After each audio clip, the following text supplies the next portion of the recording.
The opening hour of Breath of Fire 3 presents us with a familiar RPG setting. Young heroes, a starving village, and a monster terrorising the locals. But before long, one side quest quietly turns that formula into one of the most tragic moments of the PS1 era. This is the story of how Capcom took a seemingly routine monster hunt and turned it into a heartbreaking tale that players would wrestle with for a long time.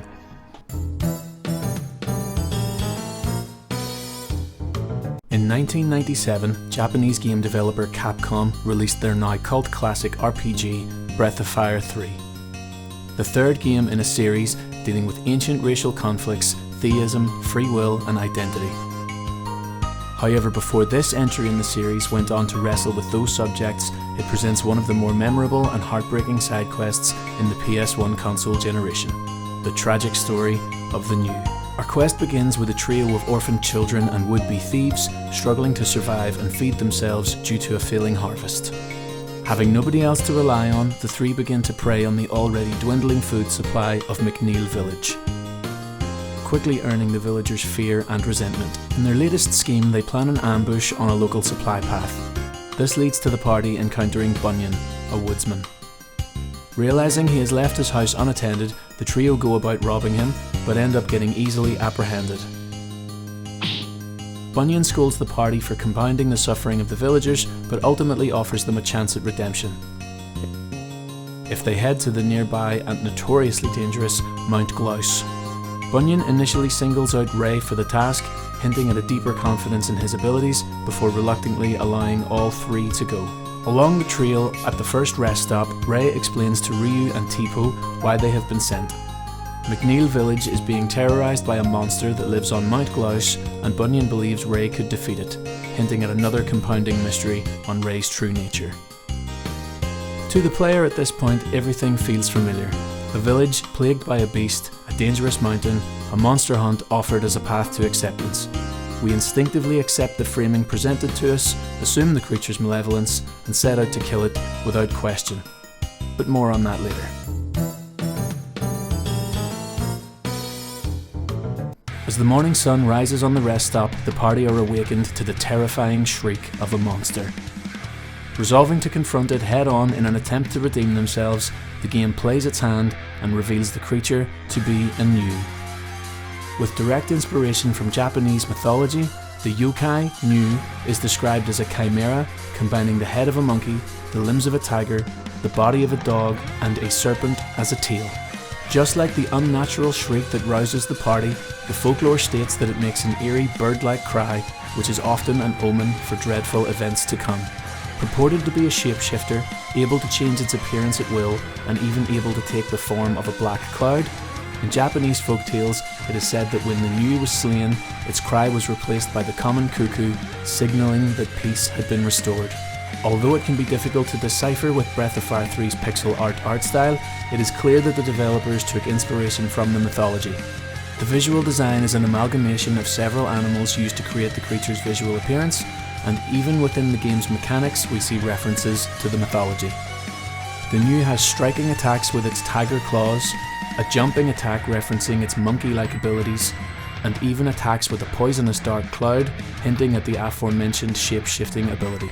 If the player uses Ray's Pilfer ability, the player can steal an item called Power Food, which permanently upgrades the character's strength slot, but more importantly reminds us that the New has been gathering food, possibly for another purpose than feeding itself.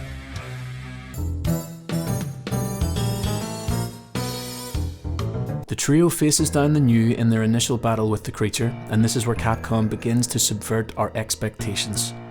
Although the creature appears hideous in nature and certainly does attack, something feels off about how easily the monster is sent fleeing after only a short encounter. With a shriek and a jump, the New disappears further into the mountain, and the party begins to give chase. Entering a cave and coming across a trail of blood, we receive our second hint that all is not what it seems. The claustrophobic atmosphere of the cave, now stained with blood, doesn't tell the story of a ferocious creature, but gives the player agency to realise that something deeper is going on here. The music playing in this section has an eerie sense of determined dread, and on first appearance could be read as any other JRPG dungeon theme, but eventually reveals itself to be a regretful dirge belying future events. Tracking the new, the children do battle for a second time. Capcom again subverts our expectations here, as we are trained as JRPG players to know that the second encounter with a recurring boss will contain more mechanics, more damaging moves, and likely a larger health pool. However, in the case of the new, it's already mortally wounded. Though occasionally howling with anger, it provides an equal or lesser challenge than the first fight before succumbing to its wounds.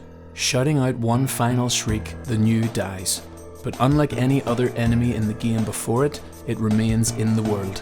It uses its final muster of strength to protect the cave opening behind it, standing still as a ward to fend off anyone who may enter. Pressing onwards, the party discovers what the new died protecting. The music shifts, not to triumph, but to grief. Inside the cave lie its offspring, frail, skeletal remains, long since dead. With a change in the music from the previously dreadful march to a melodic piece rife with sadness, we finally learn the truth. The new was not in fact a malevolent creature hunting the food supply just to feed its own greed or to terrorise the local McNeil village. It was simply trying to provide for its starving cubs. Visually, the game presents the cubs as bony, weak creatures that have died long ago. With the new's feral nature, it had not realised that its cubs had already died and was taking more food than necessary. Likely confused as to why they weren't eating, it was returning again and again to take more of the local cattle and food supply, leaving the village hungry. We as the player now finally realise that we've been deceived by Bunyan into killing what could be argued was simply an innocent and confused mother, not a monster to be hunted. Likely designed to awash the player with a feeling of guilt and sadness, this acts as a complete U-turn on the usual RPG side quest formula. No victory jingle, no new set of armour, just a question to wrestle with for the rest of the adventure. Was killing the new worth it to gain the favour of Bunyan and the villagers, or were we naive and tricked into doing something that we shouldn't have? The quest ending in such a gut-wrenching manner takes an experienced player completely out of their comfort zone and primes us to think about Breath of Fire 3 in a different way. We the player learn that not everything is to be taken at face value, just as player character Ryu learns the same lesson. It leaves us wondering if our actions were cruel or necessary, and where a lesser game would try to provide an answer, Breath of Fire 3 simply lets us, the player, decide for ourselves. Where this quest begins in a standard RPG fashion with a routine and transactional request from a villager, it ends in a guilt-ridden tragedy that confronts us with deeper philosophical questions. And one final callback to the mythology of the new. The trio arrive back at McNeil village, and much like the call of the cuckoo signalling the restoration of peace, birds can be heard over the now serene village theme as villagers greet the children to a hero's welcome. They have completed a coming-of-age trial and received the acceptance of their peers, but at the cost of their innocence.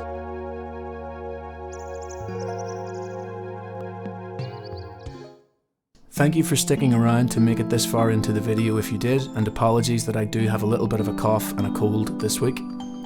Feel free to share in the comments if you remember the first time you encountered this scene, and don't forget to subscribe to the channel for more videos like this and others besides. See you in the next one.